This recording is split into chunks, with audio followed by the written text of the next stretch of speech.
You say yes when you really want to say no. You're over accommodating and you're walking on eggshells constantly to try to appease everybody else. That's not being kind. That is being weak. And I get it. Look, I get it. I'm a husband. I am a father of three children, three young children, and I would do the same thing. I used to always say yes when I really wanted to say no. I would walk around and be around the house just because I thought that's what my wife wanted. I thought that what she wanted or needed was me to be there and to be taking care of the kids, kind of, because I don't do that great of a job of it, if I'm being honest. And I was just always trying to accommodate. She would make plans for the weekend and she'd be like, oh yeah, you want to go to this farmer's market? And I didn't, but I'm like, okay, let's go to the farmer's market. And then we'd be at the farmer's market and I would just be frustrated the whole time. I didn't want to be there. I was annoyed. I needed time away. I work a lot during the week. And then on the weekend, I need a chance to recharge my own batteries. I need a chance to get myself organized for everything else going on in life, for my work, for our family, for the finances, for the budget, planning for Christmas, right? I have all these other things that I need to do. I have the projects around the house that she wants me to do. And instead of doing those things, I would say yes.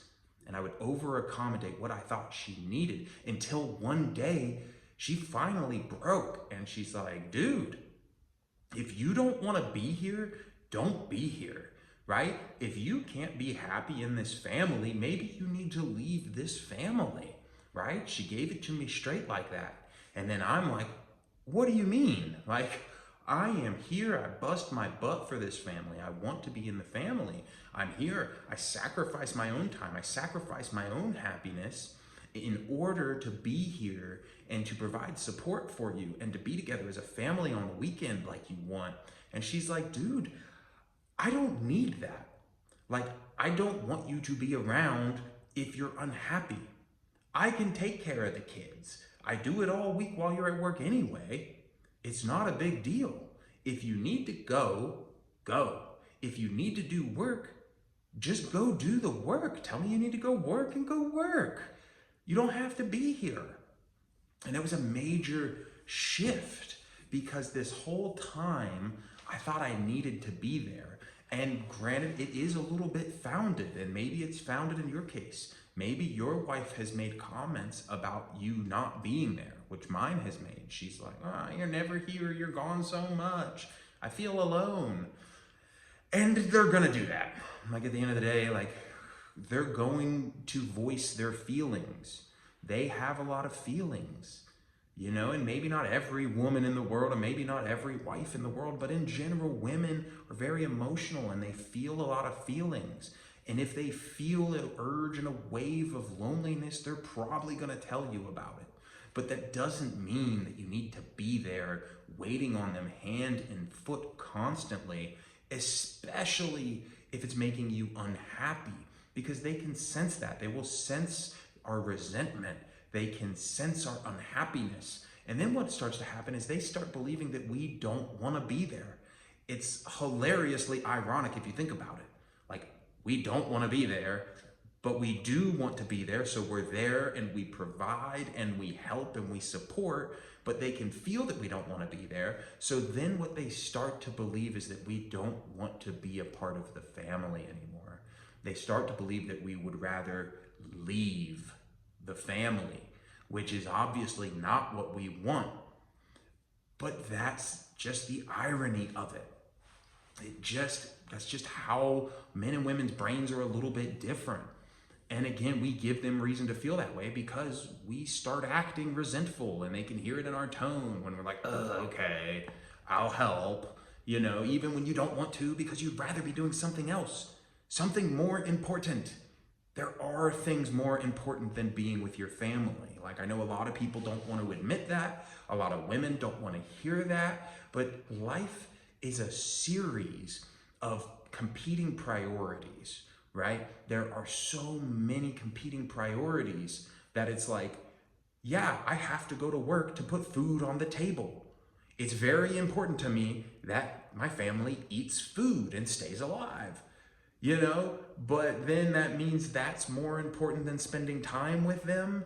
Kinda. It's like I want to spend time with the family too, but everything's got to be in its right place.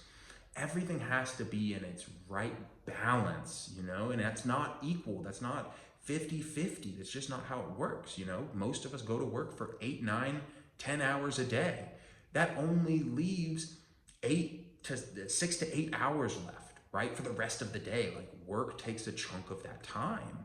So it is not balanced in terms of quantity and the sheer number of hours that you spend on an activity, but it's balanced in terms of priority and energy and effort that's required. And I promise you, one good hour with your family is so much better than 4 shitty hours with your family.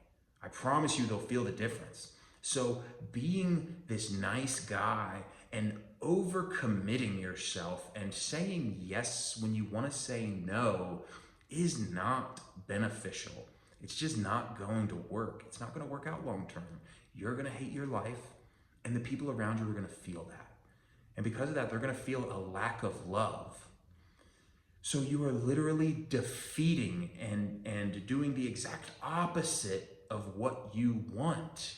As crazy as that sounds, it's the exact opposite of the goal you're trying to achieve. And it goes in other areas of your life too. So being nice and being accommodating is not the way to go. Yes, you want to take care of people, but you have to take care of yourself first. You have to be real. You have to say what you mean and mean what you say. So stop saying yes when you want to say no. Stop it. There's something to be said for selfless action, for taking care of others, but selflessness is very different from martyrdom, where you are dying for someone else's cause. You don't want to die in the process. You want to be able to keep showing up, keep being the best version of yourself, and keep taking care of the people around you, right? You got to stop being a nice guy. I know we all want to be liked. We don't want to be a dick. We don't want to be an asshole, right? We don't want to be that guy, right? We've been trained since we were kids not to be that guy, right? I'm about to be 34, so if you're near my age, I guarantee you if you grew up in the United States, you probably experienced a very similar childhood and a very similar cultural programming.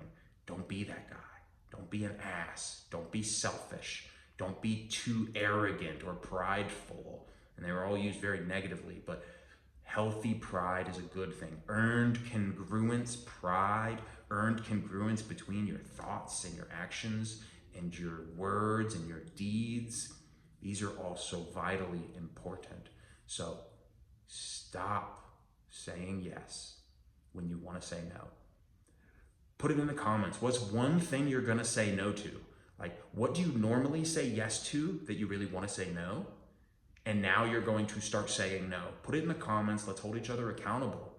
Tell me what you're going to stop saying yes to. All right? I can't wait to see it. I'll read it. I'll respond to all the comments. Love you guys. See you next time.